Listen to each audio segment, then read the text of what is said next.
نعمل ايه عشان بشرتنا وشعرنا ما يتأثرش بالدايت؟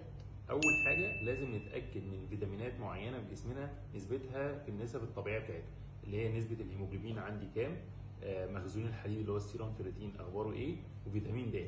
لازم اول حاجه اتاكد ان الحاجات ديت معدلاتها الطبيعيه موجوده في جسمي. لو اقل من كده لازم اخد الفيتامينز اللي هي تساعدني للكلام ده. طيب لازم يبقى الدايت بتاعي اللي انا باخده دايت متوازن، ما يقلش عناصر غذائيه جسمي بيبقى محتاجها. ولازم مهم قوي اخلي بالي من الخضار الفاكهه، عشان دي الحاجات اللي بتدينا المعادن والفيتامينز اللي احنا محتاجينها. ومن الحاجات الحلوه قوي بذور الشيا، الحاجات اللي تساعد معانا في البشره، وهتساعد كمان معانا اللي احنا الشعر بتاعنا يبقى شكله كويس وما يقلش ولا يقع كتير معانا واحنا بنعمل دايت. تالت حاجه بقى واخر حاجه ودي مهمه قوي، شرب الميه. لازم يبقى لينا معدلات شرب ميه متوازنه في اليوم من 2 ل 3 لتر، وممكن كمان في الصيف في الجو لما يبقى حر شويه ممكن ارفع كمان لغايه 4 لتر على مدار اليوم كله. لو عملنا